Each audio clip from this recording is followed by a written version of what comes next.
Méditation de la communauté des disciples du Christ vivant en ce lundi de la 15e semaine du temps ordinaire, année liturgique B.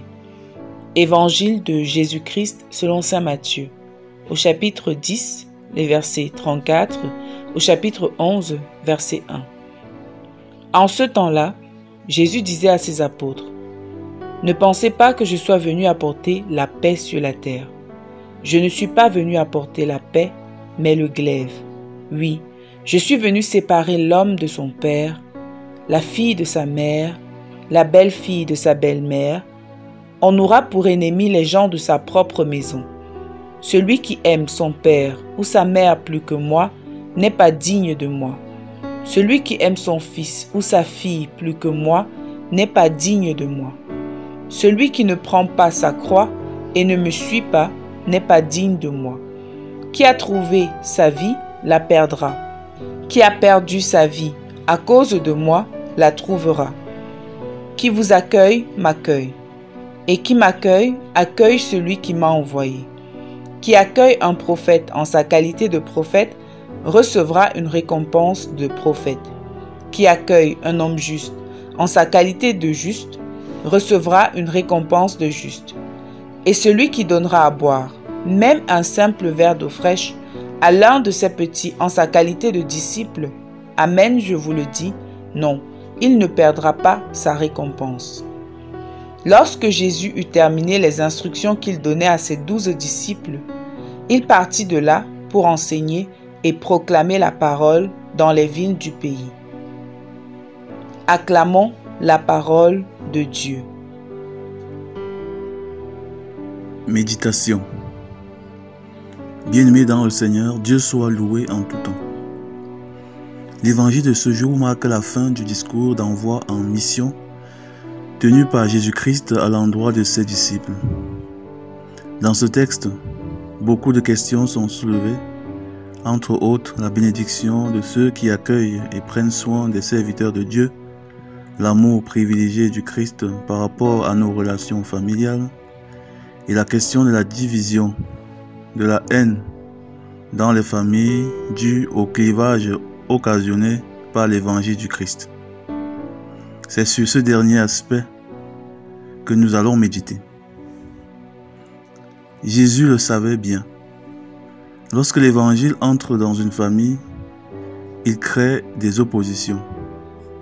L'opposition vient du fait que le message du Christ est accepté par les uns qui se convertissent alors et rejeté par les autres qui restent attachés à leur style de vie, à leurs pratiques habituelles et supportent mal le changement, les remises en cause que propose l'évangile. On assiste à des relations difficiles entre les convertis et les non-convertis de la famille. Les non-convertis veulent continuer à imposer aux convertis les us et coutumes de la famille qui souvent ne cadrent plus avec les principes évangéliques, se transforment souvent en inimitié. La famille devient ainsi un lieu de haine, de comparaison et de compétition jalouse entre les frères et sœurs. Jésus met ses disciples en garde contre cette réalité. Lorsque nous sommes disciples du Christ et faisons l'objet de critiques, de rejets dans notre propre famille, la situation n'est pas facile à vivre, car ce n'est pas du rejet et de la haine que nous attendons de nos familiers, mais l'amour. Lorsque le milieu familial n'est plus un environnement où l'on retrouve de l'amour, du soutien, de l'encouragement, du réconfort, cela est très décevant. Que faire face à cette situation bien terrible? Deux choses. La première est l'amour de nos persécuteurs familiaux. Nous devons continuer à leur témoigner de l'amour du Christ, malgré leur haine, leur jalousie, leur rejet, en restant polis quand ils nous provoquent. Nous ne devons donc pas, à notre tour, développer de la haine contre eux, car l'Évangile nous demande d'aimer nos ennemis et de prier pour ceux qui nous persécutent. La deuxième attitude est de rester ferme dans notre choix, car c'est un choix digne. Nous ne devons pas abandonner le Christ sous la pression de notre famille. Nous ne sommes pas dans l'erreur et nous devons tenir tête et tenir bon. Aimer et respecter nos persécuteurs familiaux, mais rester ferme dans notre choix. dans notre engagement à la suite du Christ. Très souvent, c'est cette fermeté, cette constance dans notre voie qui permet au Christ de convertir beaucoup d'autres membres de notre famille. Prions. Père éternel, donne à nos familles de devenir des havres de paix et d'amour. Libère nos familles du joug de la haine, de la jalousie. Par Jésus le Christ notre Seigneur. Amen. Intercession. Seigneur, nous te prions pour ceux qui souffrent le martyre au sein de leur propre famille, qui sont rejetés, jalousés, combattus à cause de ton évangile. Réconforte-les, Seigneur, et convertis leurs persécuteurs.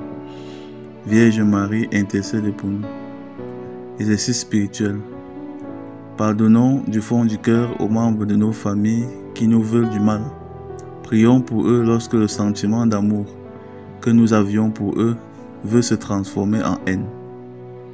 Loué soit Jésus-Christ, à jamais.